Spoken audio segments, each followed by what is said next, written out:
నమస్తే. నేను మీ కుప్ప పద్మిని. ఇన్నాళ్ళు మీ సపోర్ట్‌ని నాకందిస్తూ, మీ ప్రేమని నాకందిస్తున్న ప్రతి ఒక్కరికి కృతజ్ఞతలు. ఇప్పుడు చూడబోతున్న ఈ వీడియో కూడా ఖచ్చితంగా మీకు ఉపయోగపడుతుంది. లైక్, షేర్ అండ్ సబ్స్క్రైబ్ చేసి మీ ఇష్టాన్ని, అలాగే మీ సపోర్ట్‌ని నాకందించండి. అలాగే ఈ వీడియో పట్ల మీ అభిప్రాయాన్ని కామెంట్ సెక్షన్‌లో కామెంట్ చేసి నాకు తెలియజేయండి. నమస్తే. నమస్తే. Welcome to our channel. నేను పద్మిని. ప్రస్తుతంతో పాటు ప్రముఖ ఆధ్యాత్మికవేత్త, ప్రముఖ న్యూమరాలజిస్ట్, లక్ష్మీ నరసింహస్వామి ఉపాసకురాలు శ్రీమతి స్రవంతి గారు మనతో పాటు ఉన్నారు. మాట్లాడతాం. నమస్తే అక్క. నమస్తే పద్మిని. అక్క ఒకరు కమెంట్ చేశారక్క. అమ్మ పిల్లలకి మాటలు త్వరగా రావటానికి స్విచ్ వర్డ్ చెప్పండి ప్లీజ్ అంటూ. దానికి మళ్ళీ రిప్లై కూడా వచ్చింది. యెస్ ప్లీజ్ అని ఇంకొకరు కూడా, అంటే ఇద్దరు ముగ్గురు అడుగుతున్నట్టుగా అనిపించింది. సరే ఒక్కసారి దీని గురించి మనం ఒకసారి మాట్లాడినట్టున్నాం దీని గురించి. పాత వీడియోస్ లో ఉండుంటుంది. ఒక్కసారి కొత్త సబ్స్క్రైబర్స్ తప్పకుండా చెప్తాను పద్మిని. పిల్లల మాటలు రాకపోతే చాలా టెన్షన్ ఉంటుంది. ఈ పక్క వాళ్ళు ఏం చేస్తారంటే స్పీచ్ థెరపీ ఇప్పించండి అని అనేసరికి థెరపీనా, ఏమిటి ఇప్పుడు థెరపీ ఇప్పించేయాల్సిందేనా అని భయం వేస్తుంది అనమాట. మీరు ఎప్పుడైనా గుర్తుపెట్టుకోండి, పిల్లలు 1వ సంవత్సరం గనక లోపల మాట్లాడకపోతే 3వ సంవత్సరం వచ్చాక మాట్లాడతారు.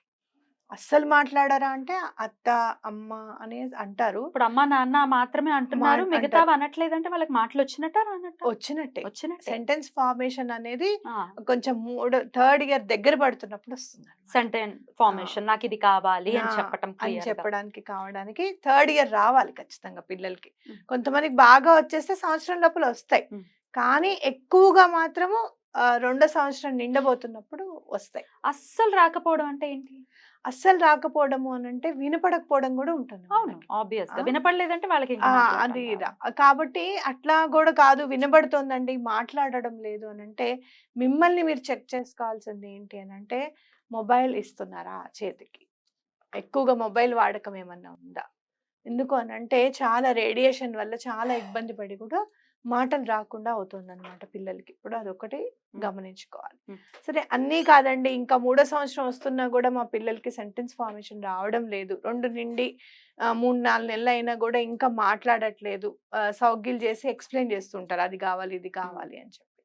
అలాంటప్పుడు మీరు ఏం చేస్తారు అని అంటే, శుక్రవారం నాడు చక్కగా పూజా సామాగ్రి షాప్స్ లోనో ఆయుర్వేదం షాప్స్ లోనో మీకు వస కొమ్ము దొరుకుతుంది. వస కొమ్ము, అలాగే అరగదీసే రాయి కూడా కావాలి మనకి. తప్పకుండా అరగదీసే రాయే ఉండాలి.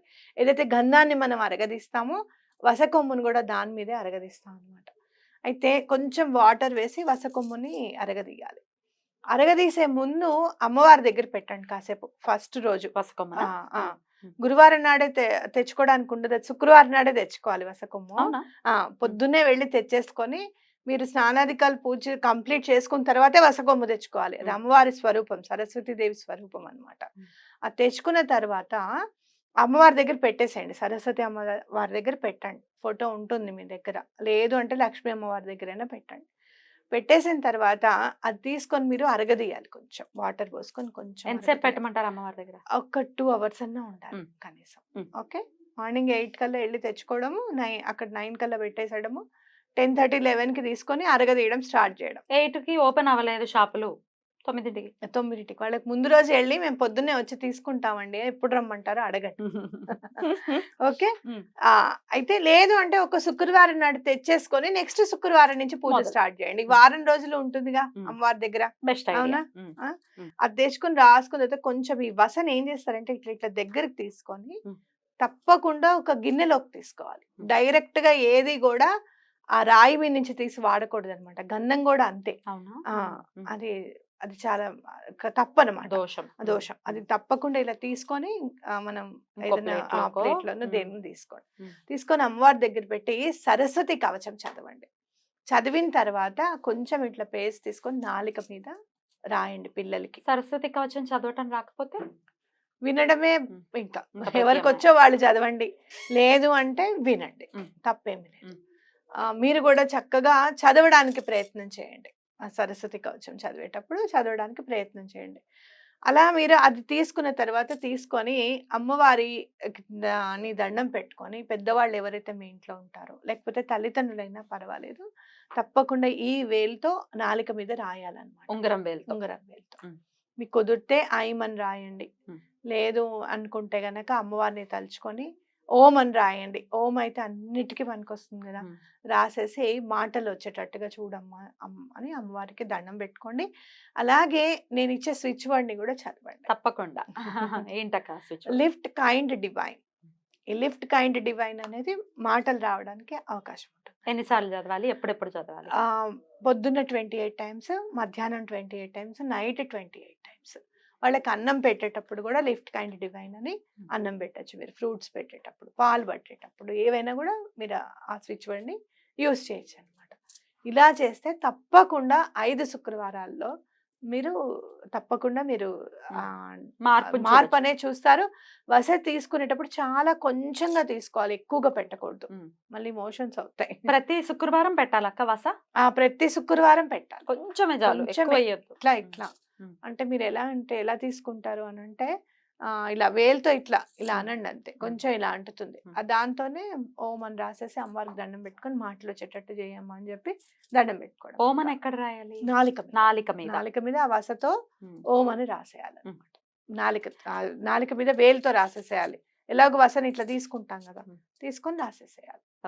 అసలైతే 11 పుట్టిన తర్వాత 11 రోజులు స్నానం అయిపోయిన తర్వాత ఆ 10 days లోనో 11 days లోనో ఇవన్నీ చేయించేవారు. వస వేయించటము, ఆవుదం దాగించటము, ఇట్లాంటివన్నీ చేయించేవారు.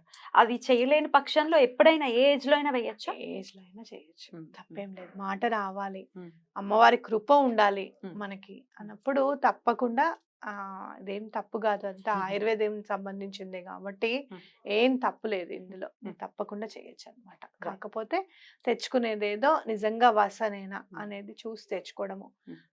ఏదైతే బెరడు ఉంటుందో దానికి పుచ్చు గిచ్చు ఏం లేకుండా చక్కగా ఉందా లేదా అని చూసుకోవడం అనేది ఇంపార్టెంట్. ఎట్లా ఒరిజినల్ కాదు తెలియదు. మంచి మంచి ఆయుర్వేదం స్టోర్స్ లో దొరుకుతుంది పద్మిని. మంచి మంచి ఆయుర్వేదం స్టోర్స్ ఉన్నాయి ఇప్పుడు. పేర్లు మనం చెప్పడం ఎందుకులే కానీ పెద్ద పెద్ద స్టోర్స్, బాలు హెర్బల్స్ అని ఉంది, అట్లాగే ఇంకా ఆయుర్వేదం సంబంధించిన చాలా ఉన్నాయి. చాలా ఉన్నాయి, చూసుకొని తెచ్చుకోవడం. పెద్దవాళ్ళకి కూడా తెలుస్తుందేమో కదా చూస్తే తెలుస్తుంది కొంతమందికి. ఇప్పుడు వాళ్ళకైతే నాకు తెలియదు కానీ మన అమ్మమ్మలకి తాతలకైతే తెలుస్తుంది. ఆ ఏజ్ వాళ్ళకైతే ఖచ్చితంగా తెలుస్తుంది. ఒక్కసారి ఇలా వాళ్ళు మరి కోరిక ఏదైతే మాటలు రావాలి, పిల్లలు చక్కగా మాట్లాడాలి వాళ్ళు అనే ఆ కోరిక నెరవేరిన తర్వాత మరి కృతజ్ఞతని, గ్రాటిట్యూడ్ ని ఎలా చూపించాలి చెప్పనా? చెప్పండి. అమ్మవారి గుడిలో గంటనిస్తామని చెప్పి దండం సూపర్. తప్పకుండా మాటలు వస్తాయి. ఇవి రావడం ఏంటి, గంటను సమర్పించడం ఏంటి అనేటట్టు ఉండాలన్నమాట. గంట కొంచెం 2000 అట్లా ఉంటుంది, బరువు ఉంటుంది కదా.